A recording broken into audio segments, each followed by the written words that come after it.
Olá pessoal, eu sou o Benhur e vou apresentar para vocês o elemento enxofre, aplicado na fertilidade do solo.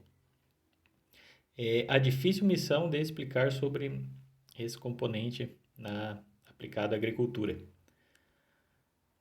O enxofre, a dinâmica do enxofre no sistema solo-planta. Na atmosfera primitiva, há 3,8 bilhões de anos, com o resfriamento do planeta, né, massivas quantidades de vapor de água consideraram-se formando os oceanos. Então, o sulfeto dissolveu nas marés formando ácido sulfúrico. Né? Então, era um ambiente bem agressivo. E a reação do sulfato com o cálcio e magnésio formaram depósitos de gesso e vaporitos, que é o segundo maior reservatório da Terra. O maior é o de pirita, né? A produção de pirita no fundo dos oceanos. Aqui então está a, a, a fórmula química aqui, né, da composição desses elementos, né? Isso no início, né, 3,8 bilhões de anos. O enxofre, as pesquisas têm demonstrado que o plantio direto pode aumentar a eficiência de uso de água e diminuir a erosão do solo.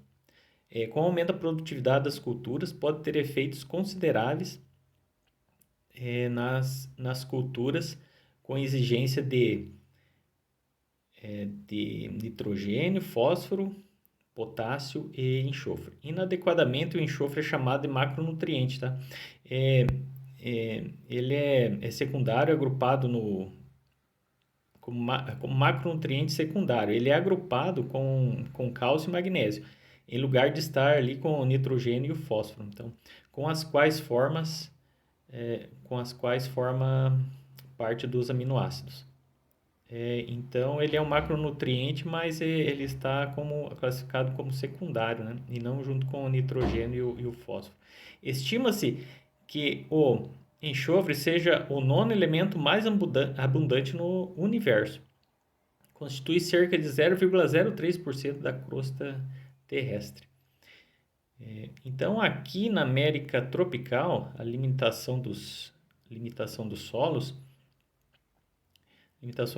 então aqui nós temos o cálcio, o magnésio, né, e o enxofre, eles estão ali na mesma classificação, né, a porcentagem por área, né, e ali a deficiência cada um é na América tropical. Então, né, o que tem menor aqui quantificação até são os micronutrientes, né? E, e aqui mostra nessa região aqui, incluindo a América tropical. No Brasil, 1,2 do enxofre do planeta está no Brasil e a maior reserva está aqui no estado do Paraná. A produção mundial de enxofre, então na China ela é a maior, né, em milhões de toneladas por ano, e o Brasil está em 21º com 0,5 milhões de toneladas por ano de produção de enxofre. Tá. Experimentos de campo têm mostrado em excelentes respostas com adubação com enxofre o aumento de produtividade de 5 a 70%, dependendo das condições de solo e do tipo da cultura, né?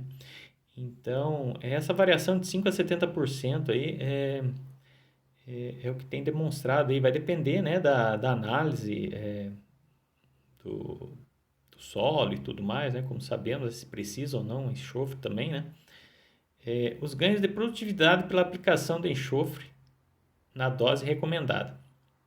Então, aqui nós temos com enxofre e sem enxofre, a produtividade quilograma por hectare, né, das culturas, né? A dose de enxofre por quilograma, quilograma por alqueire. Então, a cana é a que tem menos aqui, né? O café é que precisa mais. E o aumento da produtividade devido ao enxofre, né, quilograma por hectare. Então, o que tem aqui a maior porcentagem aqui no aumento da produtividade, né, que é o algodão, e com os outros aqui, né, a cana, o arroz, daí ele fica com uma quantidade, uma porcentagem menor entre essas culturas. Absorção de enxofre por algumas culturas. Então aqui temos o milho, né, produção de tonelada por alqueire e absorção de enxofre quilograma por alqueire.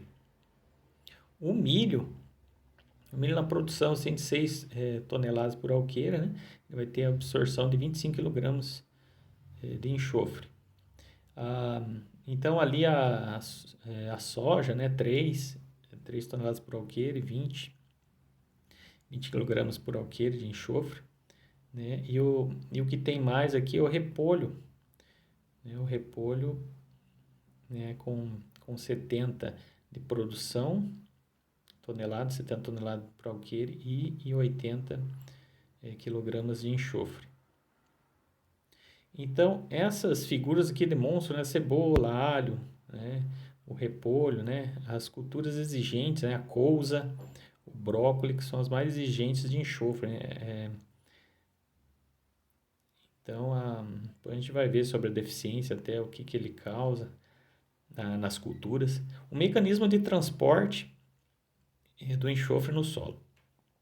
Nós temos o processo de contato, o fluxo de massa em porcentagem total, né, do enxofre e a interceptação aqui. Então, interceptação de 5, fluxo de massa 95%, né, e distante em cobertura, né, assim como no boro. A aplicação de adubos é distante em cobertura.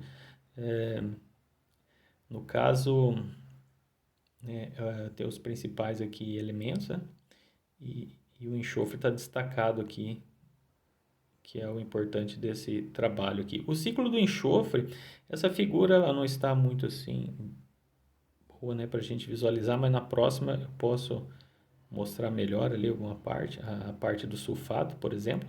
O sulfato que está ali logo abaixo da cultura, né?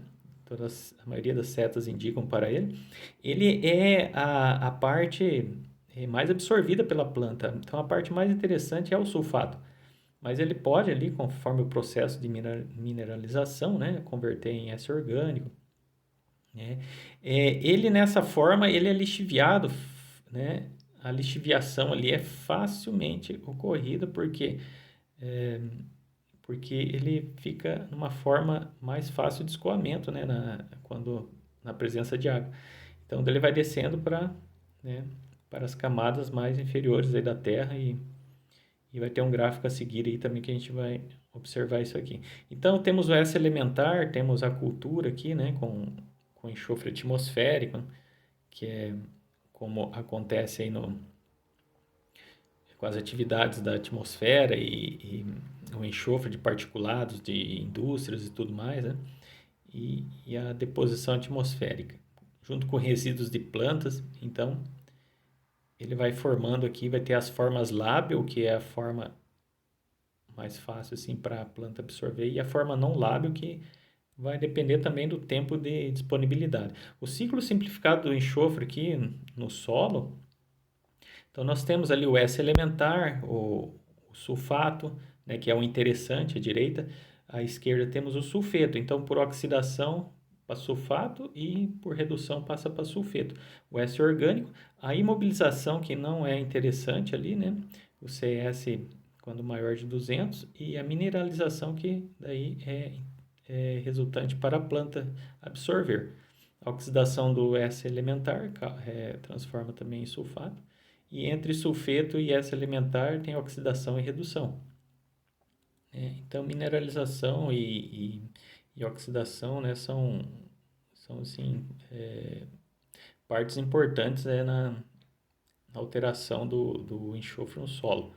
50 milhões de toneladas de enxofre por ano são depositadas nos ambientes terrestres pelas chuvas ou por deposição de partículas, né? Então tem o anidrido sulfuroso, né, que é o dióxido de enxofre, liberado aí pelas indústrias, pelos automóveis, né, a poluição em si, gerando chuva ácida e outros problemas relativos aí, né, para a poluição. O enxofre no solo, a forma disponível para a planta é o ânion sulfato, né, que foi falado antes, que é o interessante para a planta. Permanece na solução do solo e se movimenta com a água, é prontamente lixiviado. O sulfato, baixa atração para superfícies da argila do solo e da matéria orgânica.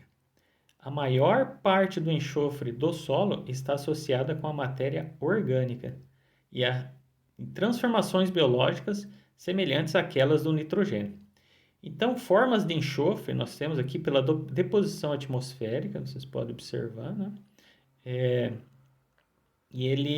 Então, o dióxido de enxofre que sai, né, das chaminés, dos veículos, né, do combustível fóssil, pelos resíduos orgânicos ali na esquerda, né, que também, né, folhas e pelo plantio direto, e a mineralização vai para a solução do solo e pelas oxidações e reduções, transformação ali, como a gente viu na tabela anterior, ali no quadro da outra apresentação, ali entre sulfetos e sulfatos, que o sulfeto é o mais interessante para a absorção do enxofre pela planta. A umidificação, né, imobilização, a matéria orgânica do solo, então ela, através da imobilização e as suas transformações de mineralização, né, entre sulfetos e sulfatos. O intemperismo, a absorção e dissorção ali, né, com o equivalente da argila, tipo da argila, e os minerais primários no solo. Então, a lixiviação ali embaixo e a erosão são problemas, né, com relação aos sulfatos. Então, formas de enxofre. Nós temos aqui dióxido de enxofre, né, em cima ali na espécie, e o estado de oxidação para cada linha ali referente, né, entre redução e oxidação, são direções opostas, né, dessas transformações. Em seguida, o dióxido de enxofre, né, que são das emissões, o S elementar, e por último ali os sulfetos, né, em vista das transformações, né, temos essas formas do elemento enxofre. Adsorção do enxofre no solo. Então, adsorver as partículas minerais e orgânicas de cargas, a adsorção eletrostática, ela é mais interessante para a planta. A adsorção específica de ligações covalentes, que está logo ali representado conforme decresce o pH, né? Então, ela é irreversível, ela não é tão assim disponível para a planta. E a adsorção eletrostática, podemos ver aqui, né, com a forma aqui né, com o pH mais alto, então ele é reversível, né, que é o mais interessante para a planta. Podemos observar ali o alumínio, né, que sabemos que ele é prejudicial, né, para os elementos em si ali no solo, né, e junto aqui com o gesso, ele acaba proporcionando uma melhoria para a solução do solo. Forma lábil. Então, a forma lábil, ela está representada aqui nos anéis, é a forma disponível, a forma, né, para a planta absorver o enxofre. Ali podem ver que no meio ali está como sulfato, né, e as trocas relativas ali. Então, é a forma disponível. E forma não lábil, que tem a ver aqui com a hidroxila, ligando um sítio neutro ou positivo, ligando-se a outro alumínio. Então, ele proporciona a formação de anel, que é o favorecimento das formas não lábeis, as formas não disponíveis. Tá? O Rajan propôs, né, essa seguinte formação anelar. Então, ela pode estar disponível, mas é um período de tempo, né? Não muitas vezes leva tempo entre as culturas ali para ele ficar em estado disponível. Então fica um pouco difícil de identificar através de amostras, né, forma de coleta de amostras do solo, por causa dessa forma lábil e não lábil. Quando pode observar que está disponível o enxofre, mas muitas vezes para saber quando o não lábil pode se tornar disponível através de mineralização e outros processos no solo. Então a forma que afetam a absorção de sulfato é o pH, é o tipo de argila, a competição com ânions, né? Ali as trocas CTC e CTA, de cátio em ânion, né? E a concentração na solução do solo também. São os fatores que afetam a absorção. Aqui mostra a disponibilidade do pH conforme o gráfico ali, maior o pH, maior a disponibilidade. A decomposição da massa orgânica, liberando o enxofre, é favorecida pelo aumento do pH. Então, o sulfato adsorvido pelos óxidos de ferro e alumínio é liberado pela elevação do pH. Né? A gente viu até na imagem, ali na figura anterior, né, sobre o pH ali e a liberação. Tá? Então, aqui entre 6 e 8 ele já dá uma estabilizada, a parte mais disponível. O tipo de argila, adsorção de sulfato, óxidos de ferro e alumínio, é maior que argila 1:1 e argila 1:1 maior que argila 2:1, a adsorção do sulfato. Competição com outros ânions. A adsorção depende da disponibilidade do sítio de adsorção. Então, a competição com outros ânions, ali o ânion que mais compete, né? Que é o ácido fosfórico, citrato maior que fluoreto, aí tem o ácido fosfórico, aquele do fosfato, igual a molibdato, é maior que o sulfato, né? Aí o igual ao acetato borato, nitrato igual ao cloreto. Então, essas competições entre ânions, né, depende da disponibilidade do sítio de adsorção. A concentração da solução do solo. Quanto maior a concentração de sulfato na solução do solo, maior a sua adsorção. Entendeu? É que, como eu falei, o responsável ali, o melhor para o sistema radicular da planta é o sulfato. Formas de adsorção de enxofre. O enxofre é absorvido em sua maioria como ânion sulfato. A mobilidade do enxofre na planta é baixa, então ele tem baixa disponibilidade ali da locomoção, né, na planta. Ele pode também entrar nas folhas das plantas como gás dióxido de enxofre, né, o dióxido de enxofre do ar. Então, antigamente o diesel era fabricado S2000, que era 2.000 partes de enxofre por milhão, aí depois caiu para 500, ainda temos o S500 nas BRs, e agora o S10 mais utilizado nas cidades aí, né, principalmente aí, e assim, baixou o nível de enxofre, mas também a frota aumentou. E essa emissão de enxofre que causa chuvas ácidas, poluição, então ele pode ser absorvido pela planta através da folha, né? Quando seus estômatos ali estão abertos, né? A chuva ácida e tal. Então, além do solo, tem essa absorção pela planta, pelas folhas. Função do S nas plantas, né? Então, a função aí do enxofre nas plantas. Continuação aqui, síntese de 3 aminoácidos essenciais, a cistina, a cisteína e metionina. São bases das proteínas e perfazem 90% de enxofre contido na planta, elemento fundamental para a síntese de proteínas, ativação de enzimas, síntese de vitaminas, biotina, tiamina e a vitamina B1 e glutamina. Essas vitaminas, de síntese de vitaminas. Então, as funções do enxofre nas plantas que continuam a formação de ferrodoxina, transporte de elétrons na fotossíntese, é necessário na formação da clorofila, apesar de não ser constituinte desta.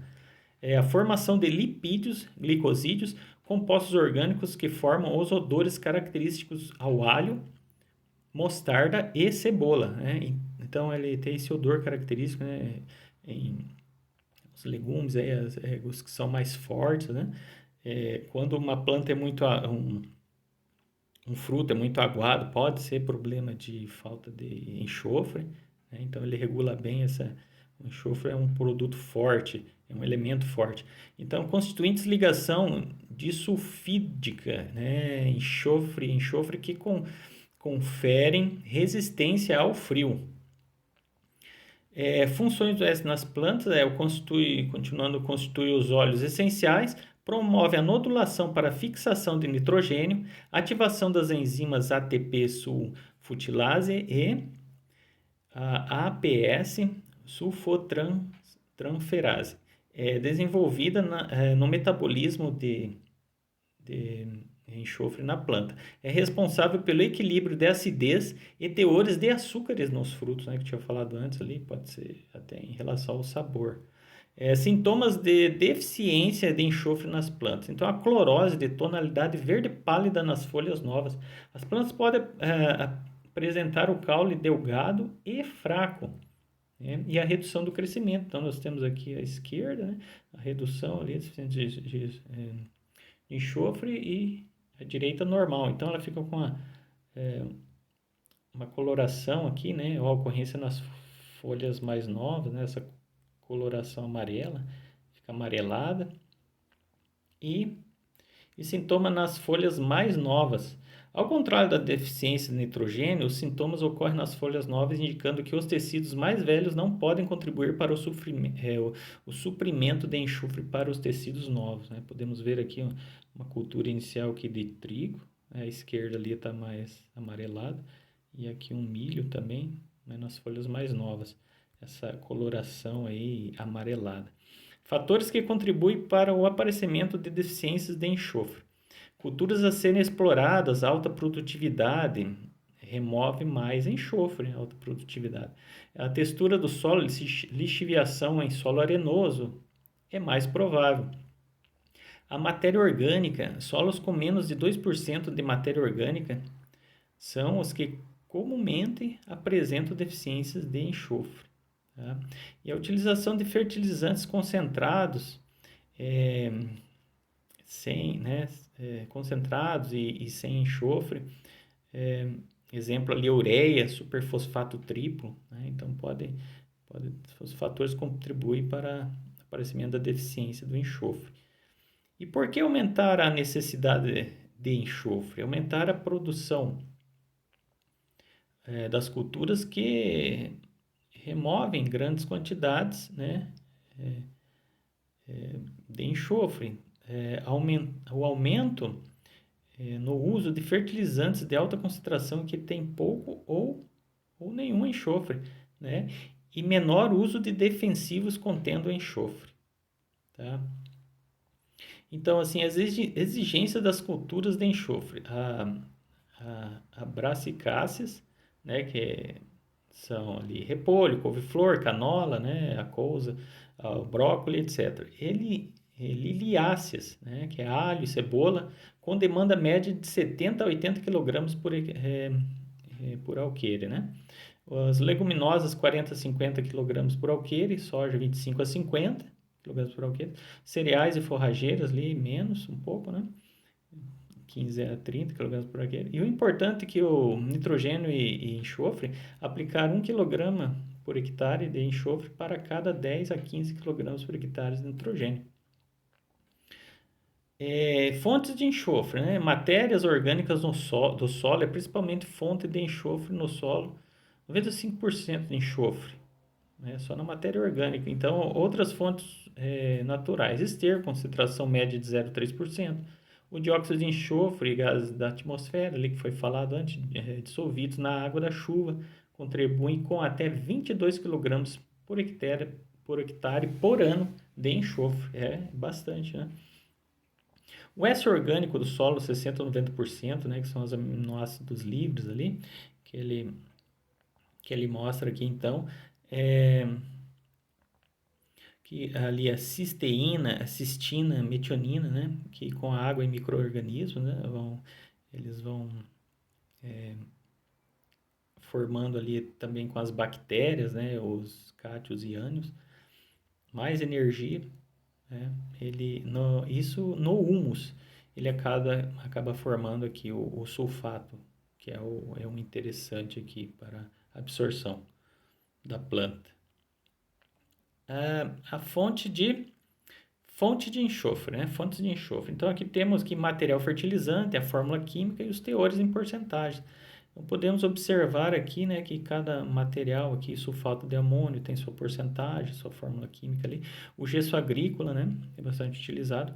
E, assim, o que tem menos aqui, então, seria os superfosfatos simples, 10 a 12%. E o que tem mais concentração, que é o enxofre elementar, né, que é mais de 85, né, que vai até o enxofre totalmente puro.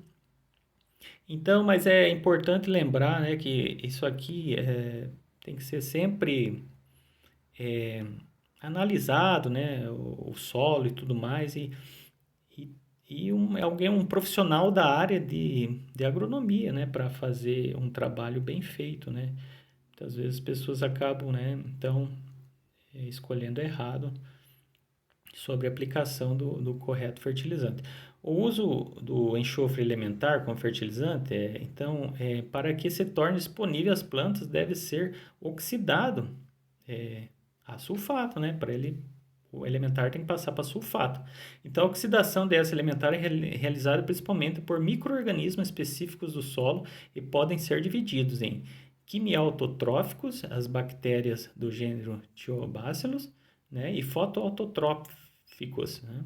Heterotróficos são as bactérias e fungos, né? Aqui tem o S elementar, né, com a fórmula, é a reação do enxofre elementar. Essa aqui é em primeira linha, a reação dele, né? Ou seja, né, 1 mol de S elementar oxidado, né, para 2 mol de nitrogênio. Então, a cada 100 kg de S elementar aplicado, o potencial teórico de acidificação equivale à necessidade de aplicação de 625 kg de carbonato de cálcio, ou um calcário, né, de poder reativo de neutralização total de 100%, igual a 100%. O gesso agrícola, como fonte de cálcio e enxofre, né, é um subproduto da fabricação do ácido sulfúrico, né? Então, nós temos aqui a formulação química aqui. Então, no Brasil aqui, né, de 1.843.000 toneladas, né, de ácido fosfórico, ali para 56% de pendóxido de fósforo, né, de 4 milhões e 500 toneladas de gesso. Tá? Isso aqui do gesso agrícola, né, da fonte de cálcio e o enxofre. Né? Aqui, neste gráfico aqui, podemos constatar ali que o sulfato, né, que é o interessante em milimols por decímetros cúbicos, na profundidade do solo, a partir de 10 até 80 ali, né, ele tem uma boa alteração ali com a aplicação do gesso. Então, o sulfato ali acaba tendo uma quantidade maior ali na profundidade de 40, mais ou menos, né, mas ele mantém bem entre 20 e 70 ali, aproximadamente. É uma boa quantidade, quanto maior a profundidade, né? Porque por causa da lixiviação, ele é fácil lixiviado. E aqui o cálcio e o magnésio por milimol por decímetros cúbicos, né? Sem gesso e com gesso. Tem uma variação também, né? Um pouco diferente as variações. E também as escalas, né? São maiores aqui. Então, aqui, né, foi a distribuição do iodo sulfato do cálcio e magnésio trocado de diferentes profundidades do latossolo vermelho argiloso, com 2 toneladas por hectare de gesso, após 39 meses de aplicação. A interpretação dos teores de enxofre em miligrama por decímetro no extrator, né, aqui no caso do ácido fosfórico, né, que é o cálcio, para de cálcio e ácido fosfórico, de teor de enxofre no solo de miligrama por decímetros cúbicos. Então, abaixo de 5, né, menos de 5 é baixo, 5 e 10 é médio e acima de 10 é alto. A consideração aqui dos teores. E aqui é só um exemplo aqui de um solo retirado aqui na região de Santa Teresa, onde o enxofre aqui estava 11 miligramas por decímetros cúbicos, né? Uma amostra de solo, e para quem quiser depois analisar os elementos que estão estudando, né, se está ok. Então, aqui ele está com 11 e nesse solo foi feito um plantio, não foi colocado nenhum fertilizante, né? Foi replantado o cártamo por 30 dias, então em 15 e 20 dias mais ou menos, ele apresentou aqui, apresentou algumas, podemos ver ali alguns pontos escuros ali, que foi dito que era alternária, tal, foi passado um defensivo ali e tal, mas foi pouca coisa também, ela se desenvolveu bem, né? E um exemplo aqui de plantio com aquele tipo de solo ali, né? Com a quantidade de enxofre. Ok, pessoal, deu 30 minutos aí, né? Senão o vídeo vai ficar muito grande. Qualquer dúvida que vocês tenham, podem perguntar. O que eu não souber, eu vou pedir para o professor. Tá? Agradeço a atenção de vocês e muito obrigado.